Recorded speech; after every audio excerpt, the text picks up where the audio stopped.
अजीत डोवल। दोस्तों, आज की कहानी एक ऐसी शख्सियत की है जिसको भारत का जेम्स बॉन्ड भी कहते हैं। जी हाँ, हम बात कर रहे हैं इंडिया के current national security adviser Shri Ajit Doval ji की। इंडिया के top spymaster, super cop और 21वीं सदी के चाणक्य कहे जाने वाले अजीत डोवल की असल कहानी जेम्स बॉन्ड की थ्रिलिंग मूवी से कम नहीं है। पाकिस्तान आज भी इनके नाम से थर थर कांपता है।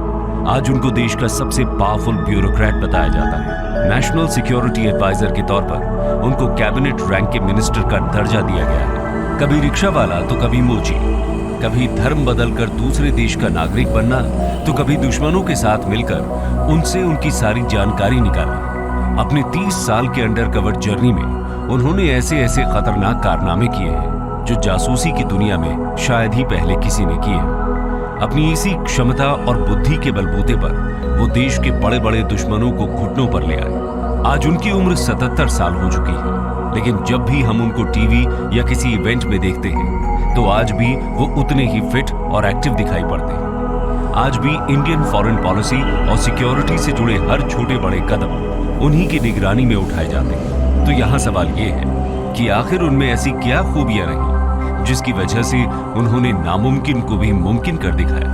आज की वीडियो में हम अजीत डोवल की जीवनी के साथ साथ उनसे जुड़ी कुछ अहम खूबियां और किस्से कहानियों की चर्चा करेंगे। तो आइए बिना देर किए इस डिस्कशन को आगे बढ़ाते हैं। Early life. दोस्तों, साल था 1945, तारीख 20 जनवरी। उत्तराखंड के पौड़ी गढ़वाल में अजीत डोवल का जन्म एक फौजी परिवार में हुआ। उनके पिता major GL Doval Indian Army के एक ऑफिसर थे। उनकी शुरुआती पढ़ाई भी एक आर्मी स्कूल से ही हुई थी। अपनी कॉलेज की पढ़ाई उन्होंने अजमेर मिलिट्री स्कूल से की।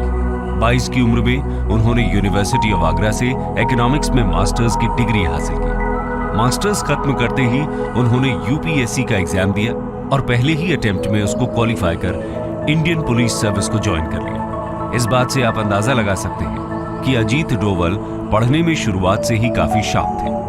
1968 में उनकी पहली पोस्टिंग केरला काडर में ASP के तौर पर हुई। खैर, संयोग की बात यह है कि उनकी पोस्टिंग के कुछ ही समय बाद केरला में एक बेहद अनफॉर्चुनेट घटना हुई। असल में 28 दिसंबर 1971 को केरला के थलासेरी गांव में हिंदू और मुस्लिम कम्युनिटीज के बीच कुछ रूमर्स को लेकर कम्युनल टेंशंस बढ़ने लगी। 1972 के फर्स्ट वीक तक आते आते इन टेंशंस ने एक फुल ब्लोन हिंदू मुस्लिम राइट्स का रूप ले लिया। पूरे इलाके में तनावपूर्ण स्थिति थी। दोनों तरफ से वायलेंस, लूटपाट और चोरी चकारी बढ़ती ही जा रही थी। हालात को काबू से बाहर निकलता देख देश के तत्कालीन होम मिनिस्टर के करुणाकरण एक ऐसे पुलिस पर्सनल की तलाश करने लगे जो इन राइट्स को कंट्रोल कर सके। कुछ ही समय के अंदर अंदर ASP के पद पर कोट्टयम में तैनात एक यंग और स्मार्ट पुलिस ऑफिसर यानी अजीत डोवल होम मिनिस्टर करुणाकरण की नजरों में आ गए। अजीत डोवल को सर्विस में आए अभी 3 साल भी नहीं हुए थे, लेकिन उनके कामकाज से उनके चर्चे अभी से ही दूर दूर तक फैलने लगे थे। उनके सीनियर्स ये जान चुके थे कि उनमें कुछ तो बहुत खास है। इसी के चलते करुणाकरण उन दंगों को काबू में लाने के लिए अजीत डोवल को चुनते हैं। बस फिर क्या था, अजीत डोवल ने कुछ ही दिनों के अंदर अंदर दोनों कम्युनिटीज के लोगों को समझाकर न सिर्फ इन दंगों को शांत किया, बल्कि उन लोगों पर अपना ऐसा जादू चलाया कि वो लोग एक दूसरे के लुटे हुए सामान को भी वापस करने के लिए राजी हो गए। यानी जो काम पूरे स्टेट की पुलिस नहीं कर पा रही थी, वो अजीत डोवल ने खुद अकेले ही कुछ ही क्षणों में कर दिखाया। उनके इस पराक्रम के चर्चे केरला से लेकर दिल्ली तक होने लगे। देखते ही देखते अपने इसी हुनर की वजह से वो दिल्ली में बैठे इंटेलिजेंस ऑफिसर्स की नजरों में आ गए और तभी उन्हें सेंट्रल सर्विसेज के लिए केरला से दिल्ली बुला लिया गया। दिल्ली में उन्हें सेंट्रल इंटेलिजेंस एजेंसी IB यानी इंटेलिजेंस ब्यूरो में डेप्यूटेशन के लिए भेज दिया गया। इसके साथ ही उन्होंने इतनी कम उम्र में जासूसी की दुनिया में कदम रखा और यहीं से एक यंग IPS ऑफिसर का इंडिया का स्पाई मास्टर बनने का सफर शुरू हुआ। आइए अब उनके इस रोमांचक सफर पर एक नजर डालते हैं। The life undercover. तो दोस्तों, लगभग 7 साल की पुलिस सर्विस के बाद अजीत डोवल IB में नियुक्त हो जाते हैं। शुरुआत में कुछ समय के लिए उन्हें कुछ डेस्क वर्क सौंपा जाता है। इत्तेफाक की बात है 1970s में इंडिया के नॉर्थ ईस्ट रीजन में इंसर्जेंसी का माहौल था। वहां के स्टेट्स खुद के लिए एक इंडिपेंडेंट नेशन की मांग कर रहे थे। अगर बात करें मिजोरम स्टेट की, तो वहां एक सेपरेटिस्ट लालडेंगा की लीडरशिप के अंडर इंस्टेबिलिटी अपने पीक पर थी। ये वहां अपनी एक अलग पैरेलल सरकार चला रहे थे। मिजो नेशनल फ्रंट मिजोरम को इंडिया से अलग करने की मांग कर रहा था। दिल्ली में बैठी इंडियन गवर्नमेंट के लिए यह सिचुएशन बहुत नाजुक थी। ऐसे में आईबी ने यह तय किया कि उनका कोई ऑफिसर मिजोरम जाकर इन इंसर्जेंट्स को शांत करने की कोशिश करेगा। लेकिन सवाल था कि यह करेगा कौन? अब जवाब केवल एक ही था, जी हां, अजीत डोवल। अजीत डोवल अपनी मैरिज के कुछ ही महीनों बाद अपने वर्क पर वापस लौटे थे। जब उनको मिजोरम की हालत का पता चला तो उन्होंने खुद आगे आकर वहां जाने की बात कही। सबको कहीं ना कहीं इस बात का भरोसा था कि अब ये सिचुएशन सॉल्व हो ही जाएगी।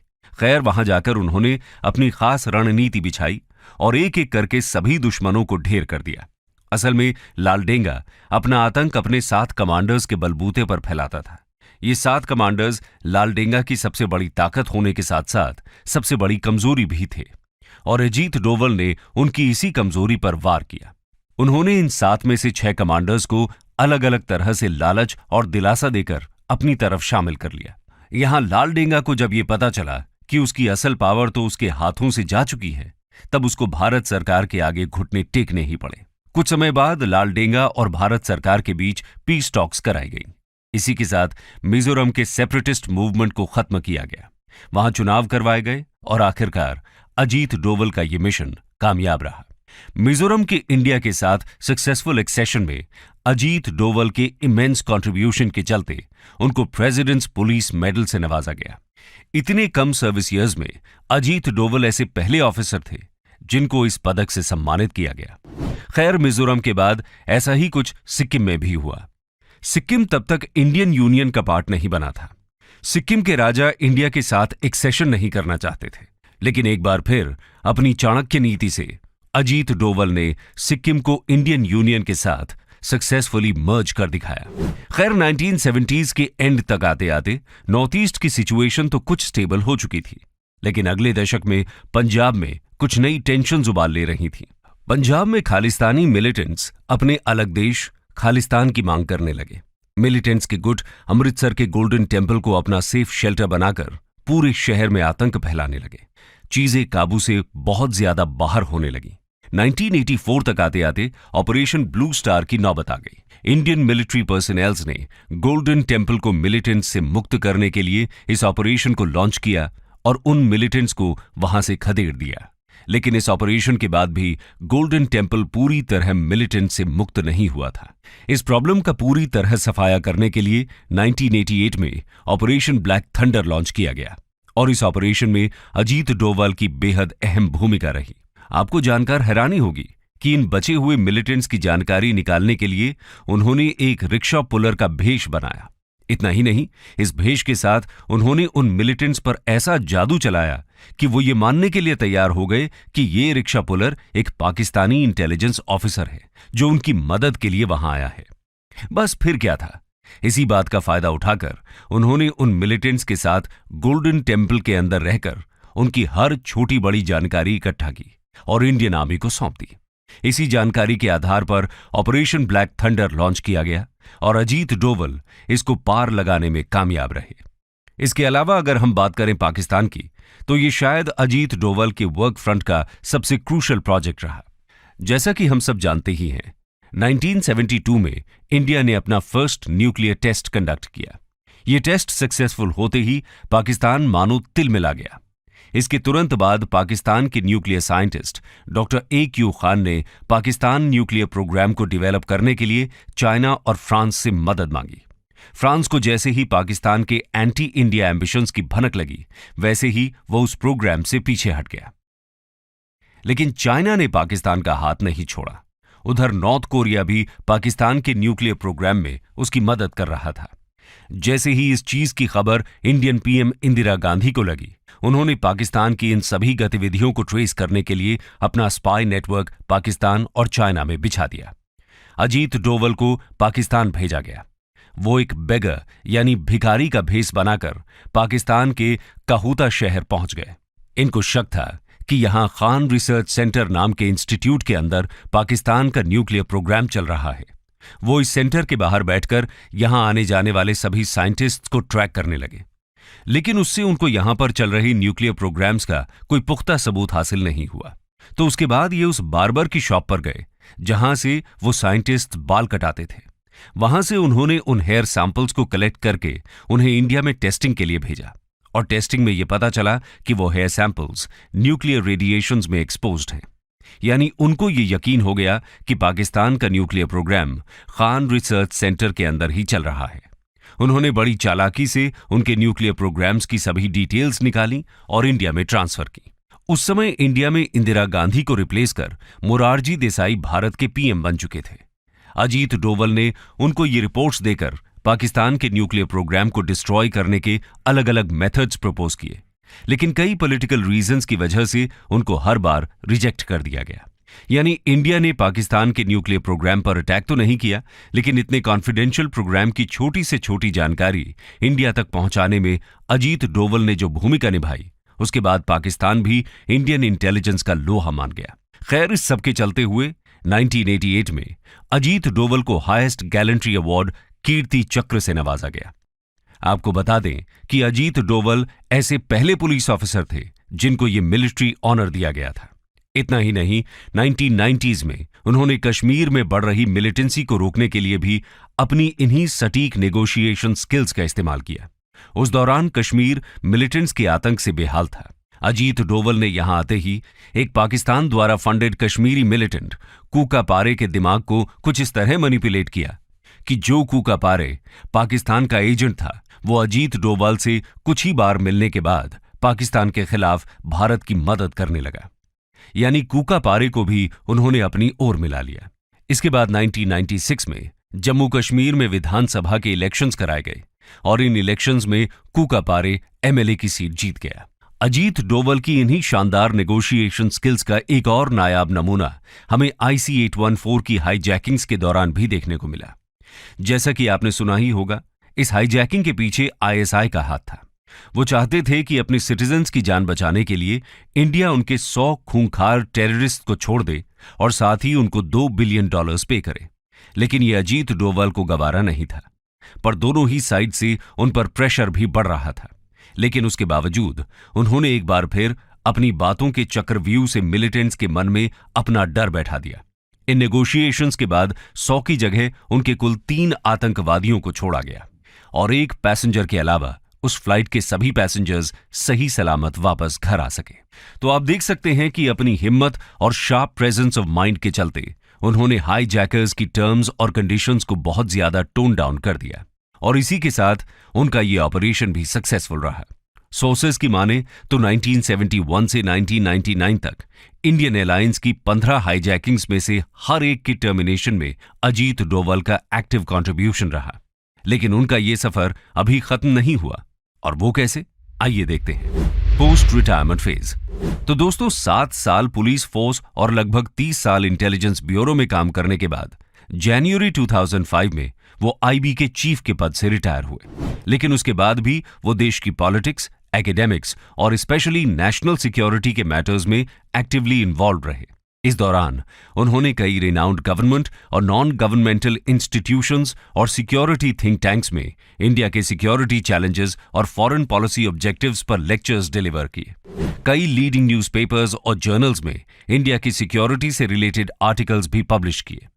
दिसंबर 2009 में उन्होंने एक leading public policy think tank Vivekananda international foundation की स्थापना की और इस तरह वो अपने पोस्ट रिटायरमेंट फेज में दुनिया के सामने खुलकर इंडिया की नेशनल सिक्योरिटी ऑब्जेक्टिव्स को प्रमोट करते नजर आए।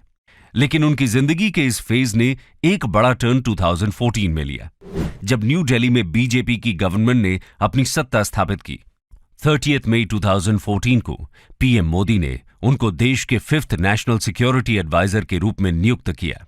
नेशनल एडवाइजर बनते ही उनके सामने इराक से एक बड़ा चैलेंज आ खड़ा हुआ। असल में उस समय इराक में आईसिस का आतंक छाया हुआ था। जून 2015 में आईसिस ने इंडिया की 46 नर्सेस को तिकरित में बंदी बना लिया। एनएसए बनने के कुल 2 महीने बाद अजीत डोवल बहुत खुफिया तरीके से इराक पहुंचे, वहां उनकी सरकार के साथ कोलैबोरेट किया और कुछ ही दिनों के अंदर अंदर सभी इंडियन नर्सेस को आईसिस के चंगुल से छुड़ाकर इंडिया वापस ले आए। इसके बाद भी पिछले कुछ सालों में पाकिस्तान ने इंडिया पर उड़ी और पुलवामा में 2 खूंखार आतंकी हमलों को अंजाम दिया। इन दोनों हमलों के रिस्पांस में भारत की ओर से जो सक्सेसफुल सर्जिकल स्ट्राइक्स हुई, उन दोनों के मास्टरमाइंड और कोई नहीं बल्कि खुद अजीत डोवल ही थे। आपको याद होगा कि पुलवामा की सर्जिकल स्ट्राइक में विंग कमांडर अभिनंदन का प्लेन पाकिस्तान के इलाके में जा गिरा और वो पाकिस्तान के कब्जे में आ गए। जाहिर है कि पाकिस्तान उनको इतनी आसानी से छोड़ने वाला नहीं था, लेकिन अजीत डोवल ने यहां से अमेरिका फोन घुमाया और वहां से उनके काउंटरपार्ट ने पाकिस्तान पर प्रेशर बनाया और कुछ ही घंटों के अंदर विंग कमांडर अभिनंदन को बाइज्जत इंडिया को सौंप दिया गया। हालांकि पाकिस्तान इसको एक गुडविल जेस्चर का नाम देता है, लेकिन असल में ये सब अजीत डोवल के ही खौफ का नतीजा था। तो दोस्तों, ये वीडियो खत्म तो हो जाएगी, लेकिन अजीत डोवल की वीरता के किस्से कहीं खत्म नहीं होंगे। उनकी जिंदगी की कहानी असल में इतने थ्रिल और रोमांच से भरी हुई है, लेकिन अब तक आप ये अंदाजा लगा ही सकते हैं कि अपने 30 साल लंबे जासूसी के करियर में उन्होंने कैसी कैसी खूंखार परिस्थितियों को अकेले फेस करते हुए पूरे इंडिया की सिक्योरिटी को सर आंखों पर रखा। इस दौरान कई बार बात उनकी जान पर भी बनाई, लेकिन उन्होंने कभी भी घबराकर एक भी कदम पीछे नहीं रखा। बिना डरे, बिना डगमगाए वो अपने मकसद पर हमेशा अडिग रहे। वो बहुत दूरदर्शी हैं, अपने दुश्मनों से कई गुना आगे की सोच रखते हैं। इसीलिए कहा जाता है कि जहां सबकी सोच खत्म हो जाती है, वहां से अजीत डोवल की सोच शुरू होती है। अपनी शार्प मेंटालिटी के जरिए अपने राइवल्स के दिमाग को पढ़ लेना और उसी के बेस पर उनकी साइकोलॉजी के साथ खेलना अजीत डोवल की सबसे बड़ी खूबी रही। इसी के बल पर उन्होंने अच्छे अच्छे मास्टरमाइंड्स के प्लान्स को फ्लॉप कर दिया। इसके अलावा अपनी मातृभूमि की रक्षा को लेकर उनका जुनून और हिम्मत उनको उनके हर काम में सफलता दिलाती गई। तो दोस्तों, ये थी कहानी इंडिया के सबसे powerful spy master Ajit Doval की।